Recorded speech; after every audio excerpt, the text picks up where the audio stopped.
Hello, everyone. Welcome to Government Contractor Chat. I am Lindsay Riegelsberger, Director of Operations and Business Development for Streamline Government Contracts. Streamline helps small to mid-sized government contractors who seek experienced, effective support with contract management that reduces risks, increases profits, and enhances reputations. We do this by negotiating teaming agreements, subcontracts, preparing estimates of completion when necessary, and speaking to contracting officers in their own language. We are the proud organizers of Government Contractor Chat, and we thank you for joining us today.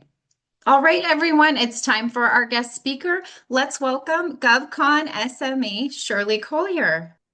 Hello, everyone, and welcome to today's session. Our session today is new procurement rules and opportunities for small businesses amidst all the changes and with the revolutionary FAR overhaul, the budget, and the 2026 NDAA. So I'm going to be talking about some of the changes to the federal acquisition regulations and the DFAR, the Defense Federal Acquisition Regulations, procurement regulatory and programmatic changes that were embedded in the 2026 NDAA. So a little about myself so you can know how to use me as a resource. I am the president of Scale to Market, host of the Growth Masters Federal podcast, and I also have a Substack newsletter. So in my company, we help small businesses prosper in the federal marketplace by developing and executing strategic business development plans. That's a little bit about what we do, give you an idea of just sort of the scope of services that we provide. So I have a lot to share with you today, and it's really too much to kind of absorb in 45 minutes. So if you would be interested in a summary of my comments, please give me your email address, and I'm glad to send that to you afterwards, or just ask Lindsay to release your email address to me. So my presentation is broken into two sections. The first is about the revolutionary FAR overhaul, which was effective generally October of last year, and also the DFAR's deviations that were effective in February of this year. I'm also going to be talking about the 2026 NDAA that was signed into law by the president on December 18th. So all of these changes are relatively new within the last 6 months. Some of the changes help small businesses and some hurt. But we're going to be talking about the so what. What do you need to do as a small business owner to operate and to prosper in this marketplace? So, how did we get here? I started looking in January of 2025 at all the executive orders. At last count, there were 227 executive orders. Read every one of the executive orders, and the one that we're going to be talking about today is the one that initiated the FAR overhaul. So all 53 parts of the FAR and an equal number of the DFAR have been modified. Today, for the FAR, we're going to be talking about sections 12, 15, 16, 19, 33, and 37. I also read the 2026 NDAA. All 1,300 pages of it is divided into titles and sections. I'm going to be summarizing 15 sections of it. So my view on all of these documents that we're going to be discussing today is the so what. How does this impact small businesses? So we have 227 executive orders. We have the big, beautiful bill that was signed into law last summer. We have budget narratives for every federal agency. We have OMB and GSA memos. And I also reviewed both the House and Senate versions of the NDAA bills as they were going through Congress last summer. Not everything was reconciled and signed into law, but it gives us a harbinger of things to come. It lets us know what Congress is thinking. So, And in looking at and summarizing all of these documents, there were 7 categories of changes that I'm going to be talking about. Number 1, very clear message: eliminate DEI. It was repeated over and over in every document. Number 2, leverage technology and innovation to improve operational efficiency and to achieve mission. And what that really means is that they want to replace federal employees with as much automation as possible. So there's a big push for artificial intelligence. Number 3, protect infrastructure, both cyber and supply chain physical infrastructure. Number 4, to leverage small and non-traditional contractors. And what that really means is that they want to increase competition among small and non-traditional contractors and competition among small businesses and large businesses. Number 5, reduce regulatory burdens. You will see that there are many flow-down clauses that have been eliminated in the FAR. Number 6, to use commercial items first, and I'm going to be explaining what commercial items means in this context. And number 7, to speed up the procurement process. Okay, so we're going to start at commercial items for Part 12. So Part 12 has been around for a while, but it has been kind of juiced up in terms of its terms and conditions and applicability. So FAR Part 12 is intended to mirror commercial practices for procurement. So for example, contracting officers can now accept quotations after the due date. That used to be prohibited. They can solicit revised quotations from bidders. Also, that used to be prohibited. FAR Part 12.102 is the simplified acquisition threshold, and that threshold is now up to $9 million. So it used to be $250,000. They increased that to $350,000, but the new threshold, it can go up to $9 million in federal civilian agencies, and as of this summer, that will be $9.5 million for the Department of Defense. And in looking at the House and Senate versions of the NDAA, they intend to increase that threshold up to $50 million in the Department of Defense. And for disasters, the threshold goes from 9 million up to 15 million. And the reason that this is important is that the simplified acquisition procedures and the simplified acquisition threshold for commercial items applies to all companies. Doesn't matter the size. And as we're going to see, there have been restrictions on sole source contracts for small businesses under Part 19. And so they're discouraging direct awards to small businesses under Part 19, but encouraging direct awards to companies of all sizes under Part 12. So it's absolutely critical that small businesses understand that if what they offer is considered as a commercial item, they can seek a direct award up to $9.5 million, and that is effective immediately. So negotiations and competitions, which are stipulated in Parts 15 and 14, they're not required now for acquisitions below the SAT, which is $9.5 million for Department of Defense. Part 12 also removes about 40 clauses from commercial contracts, flow-down clauses. The commercial solutions openings is not subject to the FAR and will allow agencies to buy software in a variety of very creative ways and not go through the FAR restrictions at all. And that's currently being used by GSA, by the Department of Homeland Security, NSA. One of the things that is also mentioned in Part 12 is that you can get a direct award for up to $9.5 million to use something that's sort of off the shelf, a commercial item. But Agencies are allowed to follow on those contracts, those commercial contracts with OTAs, other transaction authorities, so that you can customize your off the shelf product for the government's needs. And that is also a direct non compete award.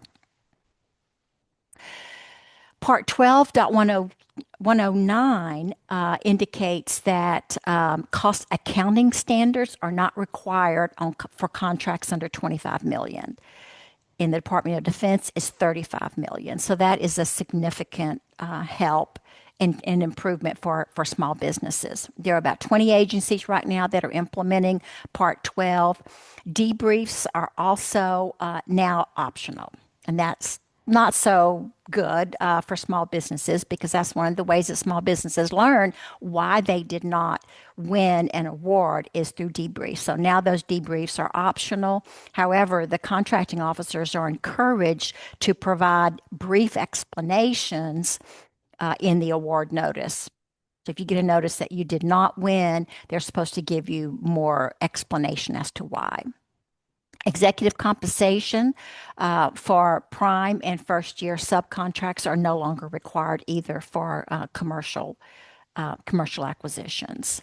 So what exactly is a commercial product? And the way to think about commercial product is anything that could be sold in the commercial market. I used to say that it was missiles and tanks, but missiles are now a commercial item because they're space companies in the private sector. But so it would be a tank or something like that would be illegal to be acquired in the commercial market. So for most, if not all of my clients, what they sell, IT, accounting, finance, repair and maintenance, construction, marketing, all of those services, program management, the entire spectrum of IT and technology, all are commercial items. Okay, so for Part 15, this is contracting by negotiation. Part 15 determines when to negotiate, the requirements for proposal submissions, exchanges with bidders, and pricing documentation and debriefs. So what Part 15 now contains is that you can correct as a bidder, as a contractor, you can correct minor errors after proposal submission. It's intended to clarify, not to revise the proposal, but it used to be you had absolutely no right to make any changes to a proposal. That has now changed. Part 15 now contains wording such as negotiations and best suited rather than highly rated. Contracting officers do not have to negotiate with all bidders. That used to be the case. If they were talking to one bidder after receiving proposals, they had to talk to all the bidders. That's no longer the case. This clause is actually in conflict with precedent at the Court of Federal Claims and at the General Accounting Office, the GAO. So I'm not sure, what's going to happen with that, but that's what the FAR says right now. It also says in Part 15 there are new source selection types. Highest technically rated with a fair and reasonable price is the new terminology. You probably have heard of LPTA. That's gone. It's now highly technically rated with a fair and reasonable price, and also phased acquisitions. The message here is that the government is not as price sensitive. They're looking for the best product. Part 15 has been implemented by the Department of Transportation, USDA, and GSA. However, what was not eliminated in Part 15 that I've been emphasizing to my clients is that pre-solicitation, so before the RFP drops, one-on-one communications with vendors are encouraged. It's not just allowed, but it's encouraged. And that has always been the case, but for some reason, federal employees have it in their heads that they're not supposed to meet one-on-one with vendors, especially with small businesses. So I was really glad to see that the pre-solicitation communications remains in Part 15. Okay, for Part 16, there are new types of contracts. Contracting officers are encouraged to use innovative contract types, quote unquote, and I'm not sure exactly what that means, but the FAR Council has given contracting officers much more authority than they have had in the past to use their discretion. Part 16 also encourages the use of multi-award contracts and on-ramps for new vendors and increasing the quantity of awards. So many of you are probably going after or have an Oasis Plus contract. We're going to see more of that consolidation under these multi-award contracts, but also continuous on-ramps and an opportunity for more businesses to be on these contract vehicles. So I think that's all a good thing. However, Part 16 does allow contracting offices to remove underperforming, quote unquote, or not participating vendors on task order competitions. So if you're not competing, if you're not submitting RFPs as a result of task orders, you could be taken off the master contract. This is being implemented by the VA, USDA, and the GSA. Now, Part 19, let me see here. Let me go to this. Part 19, there are multiple changes. I'm going to only go over these very briefly, but one of the questions before Part 19 was actually publicized was, will the rule of two be retained? And it was, which the rule of two says that you must set aside procurement for small businesses if two or more small businesses qualify. And this applies to single award contracts as well as multi-award contracts. So that was good. We were glad that that was retained. However, the caveat is a couple of major changes here. Contracting officers are no longer required to prioritize socioeconomic set-asides or sole source awards. So they are not obligated to set aside task orders under multi-award contracts, including schedules, and the decision to set aside an order or not is not subject to a protest. So small businesses can still compete, but there are no longer priorities for socioeconomically certified companies, and there's not a priority for sole source. So one of the major changes regarding the 8A program is that follow-on contracts are the recompete of an 8A set-aside contract. Can be moved outside of the 8A program. It used to be once an 8A, always an 8A, but if an 8A contract is coming up for renewal, the contracting office does not need to get approval from the SBA, and they can set it aside for another socioeconomically certified category, such as women-owned small business, HUBZone, SDVOSB. However, what we're seeing in practice is that opportunities are being taken out of the 8A program and just put out as generic small business. They're changing the scope to stay within the regulations. They're changing the scope just slightly and calling it a new opportunity, but that's what's sort of happening there. And it used to be that small businesses had to recertify at the task order level every year to maintain their small business status, to maintain their status with a multi-award contract. Now, the requesting that a small business recertify at the task order level is not allowed. So contracting officers cannot ask a small business if they are still small. However, it is allowed if there has been a transaction, such as an M&A transaction. But if there's just generic growth, organic growth in a small business, that small business that is now maybe a mid-size or a large company, if their master contract has not expired, they can compete at the task order level. What this means is that in concept, a $50 million company, used to be small, no longer small, can compete against $1, $2, $3, $4 million companies at the task order level. And the reason that they're doing that is because there have been a lot of complaints about from small businesses that there's this sort of valley of death, that you reach that threshold, 30, 35 million, and now all of a sudden you're competing against the likes of Booz Allen and Northrop Grumman and those sorts of things. So I think the contracting office is trying to give these mid-sized companies a little bit more time to compete with the bigs. So Part 19 was accepted by the Department of Defense and effective on February 1st.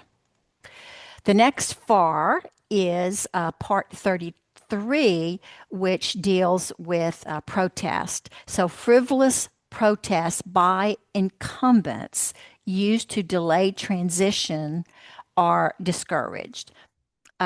Basically, in the FAR, it says to the contracting offices that they need to just put out better solicitations to discourage protest. There were all sorts of things that went through the bills as they were going through Congress, but what finally came out in the FAR is just do a better job of putting out solicitations. However, Section 875 of the NDAA, which we're going to talk about here in a minute, allows contracting officers to withhold 5% of revenue during the protest period if an incumbent protests, and they can keep that 5%. The government can keep that 5% if the protest is deemed to be frivolous, lack reasonable legal or factual basis. So FAR Part 37 encourages the use of GSA contract vehicles. So this is the clause that is encouraging the consolidation of contract vehicles under the GSA, which includes Oasis Plus and a number of other master contract vehicles. Okay, so those are the changes to the FAR that came as a result of the executive order that came out in April of last year. Those changes were effective throughout last summer and last fall. Now let's talk about the NDAA. So the NDAA 2026 was signed into law December 18th, 2025, and overall, it contains provisions to accelerate the use of commercial products, just like the FAR did, reduce regulatory burdens, especially on non-traditional and small contractors, to modernize testing and data practices, and to scale industrial-based capacity, all while elevating biotechnology. I saw more references to biotechnology than I have in 30 years in the 2026 NDAA, artificial intelligence, security, advanced manufacturing, and supply chain resilience. So near-term opportunities for contractors include consumption-based solutions. The Defense Innovation Unit now has new fielding pathways for emerging technologies, advanced manufacturing capability, developing new AI products. And I'm going to talk about some of these sections here in a minute, and integrating and managing big data, and developing and enforcing cybersecurity requirements. So lots of opportunities for small businesses. In addition, the Department of Defense is requesting help from small businesses in the design and implementation of agile business processes, and to train acquisition and program professionals in these new acquisition policies and procedures. An additional takeaway from the 2026 NDAA is that the Department of Defense does not want to be beholden to large prime contractors. So you'll see here in a minute some of the ways that they are forcing open source on all contracts so that new systems that are developed are no longer proprietary. They're using open source technology so they can take these big contracts and break them into small contracts and bid it out to small companies. Okay, so Section 211, it's actually Title 2, subtitle B. The RD&T prize went from $10 million up to $20 million in fair market value, or up to $2 million in cash. If it's over 20 million, then you have to get approval from the Undersecretary of Defense for Research and Engineering, and then congressional notification is required at larger thresholds. But Section 213, this is what I find very exciting, inserts that eligible activities for RD&T, research, development, testing, and evaluation, eligible activities include facilities management, construction, repair, business operations, personnel management, policies and procedures, and what they call intramural and public outreach. We used to think of RDT&E as drones and other types of hard technology, but that is not the case. So I think there are many opportunities for small businesses, small innovative businesses, to get in on these opportunities. And these are all direct awards, non-compete. They'll usually have a demonstration process, but they can award prizes very quickly. The next section 222, is regarding the Catalyst Pathfinder program. What this says is that the Army will establish a program that creates partnerships between operational units of the Army and research universities to provide a platform for university-based researchers and small businesses to collaborate directly with soldiers on innovative applied R&D. And I'm really glad to see that, because there's this valley of death between research and operations, and it's been a known problem for 30 years, and finally we see Congress taking action on closing that gap. The next section, 224, I'm very excited about this as well. This establishes a National Security and Defense Artificial Intelligence Institute, and it's focused on cross-cutting challenge and foundational science for artificial intelligence in national security and the defense sector. It establishes partnerships between public and private organizations, including, as appropriate, federal agencies, institutions of higher learning, including community colleges. I was very glad to see that inserted in the language. Nonprofit research organizations, federal laboratories, state, local, and tribal governments, and industry, including the defense industrial base and startup companies. This is the first time in 30 years that I have seen the word startup in the NDAA. So I'm encouraged by that. It also stipulates a AI sandbox for use among people at all levels of expertise, and it includes summer camps for children and financial assistance for partners to cast a wide net to get as many people as possible in and learning and contributing to artificial intelligence. So the next big section was Title 8 regarding acquisition policy. And Section 803 is it calls for a pilot program to determine if financing costs can be covered as an allowable expense. And the reason that this is important is in the defense industrial base, it allows contractors to improve their inventory management and capacity through capital expenditures to be prepared for surge requirements by the Department of Defense.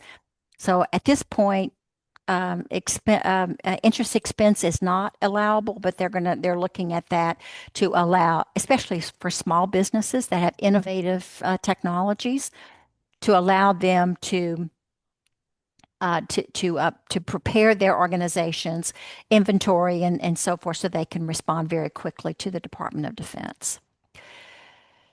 Section 812.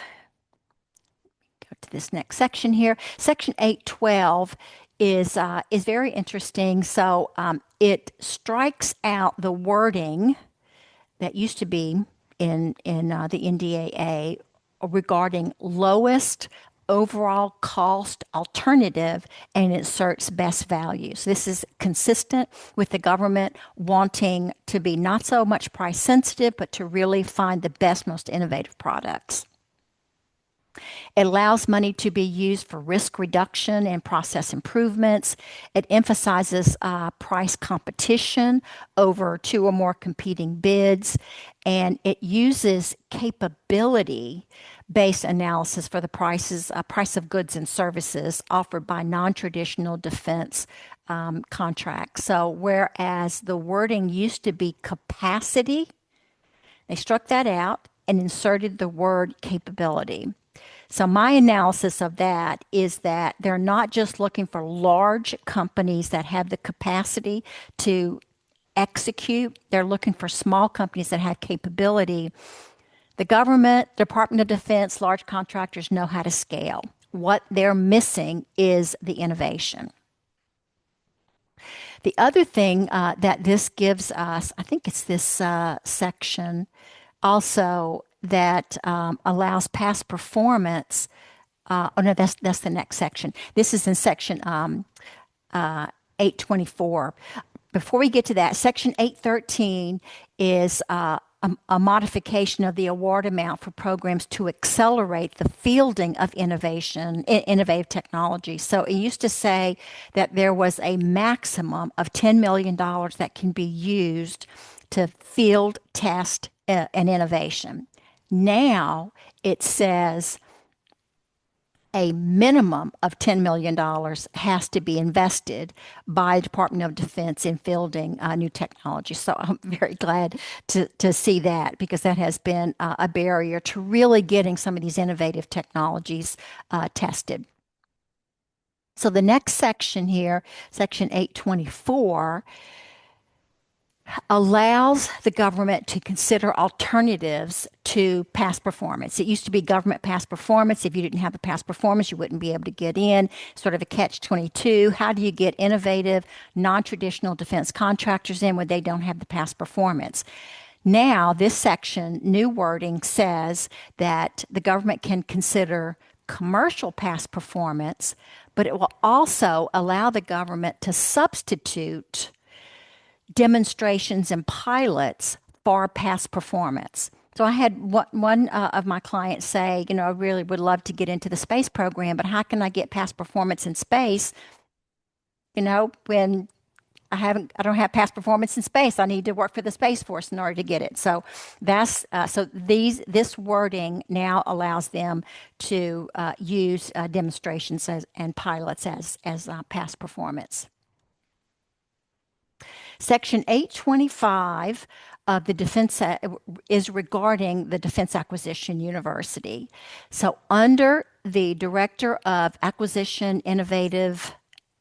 Acquisition Innovation Research Center, they to strengthen the Defense Acquisition University with all these changes taking place, as you can imagine, everything has to be rewritten. So to develop members of the acquisition workforce to meet current and future needs, there will be a comprehensive assessment of the Defense Acquisition University, including educational offerings, staff skills, and the use of external expertise. And I believe, if I recall, that there is a report that needs to go to Congress by May of this year by the DAU, indicating how they're going to train all of the new all the contracting officers on all the new policies and procedures. So I think that also represents an opportunity for small businesses that are in e-learning and instructional design. Okay, Section 861 establishes centers of excellence in the Apex Accelerator program. You might be aware that every state in the country has an Apex Accelerator that's funded by the Department of Defense.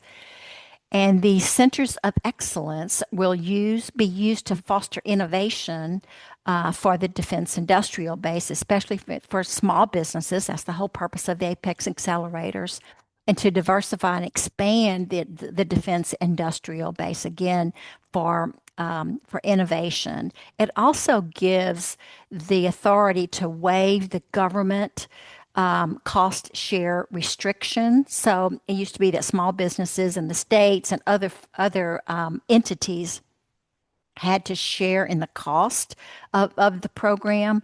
Under the Centers of Excellence, the federal government is waiving that requirement. Okay, Section 874 indicates that the Department of Defense will send to Congress, to both the House and Senate Armed Services Committees, a report on contract cancellations and terminations. So what I heard in reading this terminology was that Congress got a lot of complaints from small businesses on contract cancellations. And so now the Secretary of Defense has to submit a report listing all the cancellations or terminations in the preceding fiscal year, the amount and the reason for those contract terminations, and it's going back to 2025. Okay, acquisition thresholds. I mentioned earlier about the simplified acquisition threshold going up to $9 million for federal civilian and $9.5 for the Department of Defense. There's another program, and it's called the J&A Justification and Approval Program. So it used to be that there was, I think it was up to $10 million could be direct awards. Now, the major programs have the authority to issue direct awards, non-compete, up to $500 million. So just let that sink in. A lot of direct award, not non-compete. We just hear about it once it's been awarded. The area called TINA, which is actually the Truthful Cost and Pricing Act, is only, as a cost buildup, is only required for contracts 10 million or greater, good for small businesses, but it also includes subcontracts of $10 million or more, and it excludes existing contracts and subcontracts before June of this year. So this provision will kick in June of this year. Okay, more acquisition reform. Section 1806 updates the threshold for full cost accounting coverage from 50 million to 100 million. So this is good for even larger companies in trying to reduce regulatory burdens. So now, going forward, the modified cost accounting standards only apply to contracts over 35 million. This is in the Department of Defense, 35 million. As a result, if a contractor remains below 100 million in revenue, any contract it receives that is less than $35 million will not be subject to cost accounting standards. However, I tell my small clients that cost accounting is a good thing to have. It's helps small contractors determine profitability. Even if you're using QuickBooks, I do suggest that you have some form of cost accounting, and a good bookkeeper can help you with that. Okay, The next section, and we're getting towards the end here, but Section 807 is the establishment of Project Spectrum for small businesses, and this is to increase the awareness in the defense industrial base on how to do business with the Department of Defense, especially with CMMC certification. So it's going to make resources available to small contractors to become CMMC certified. Unfortunately, it does not include a provision to underwrite the cost, the upfront cost of that. It is an allowable expense once you get a contract, but then you have to do all this investment upfront. So that is not yet available, although a lot of us are lobbying for that. Section 1833 is the BOOST program, which is called Bridging Operational Objectives and Support for Transition. This is to help bridge that valley of death between research and operations. And so I'm very glad to see that additional funding going to these companies that are in that valley of death. Section 1843 addresses workforce shortages, especially in advanced manufacturing. It sets up a working group to make some recommendations regarding public-private partnerships. And here in our area in Maryland, the Route 1 corridor, there are a lot of small manufacturers that could definitely benefit from this. So, in summary, the emphasis is on competition, even requiring major programs to use open source code so others can enhance and repair it. We also are seeing the initial design being broken up and allocated out to smaller businesses. Smalls will compete against one another. So very few, if any, sole source awards anymore under any of the socioeconomic certification programs. And for small businesses also to compete with large, but that also means higher proposal costs for small businesses. There's an increased threshold for no competition under the J&A program as well as the simplified acquisition procedure, so that's a good thing. Definitely, I'm advising my clients to school themselves on the SAP and the SAT so they can have conversations with the contracting office personnel. There's reduced regulations under certain thresholds in terms of cost accounting and flow downs. There's an emphasis on commercial first. Definitely put in your proposal and on your website that what you offer are commercial items. Emphasis on innovation through awards and testing.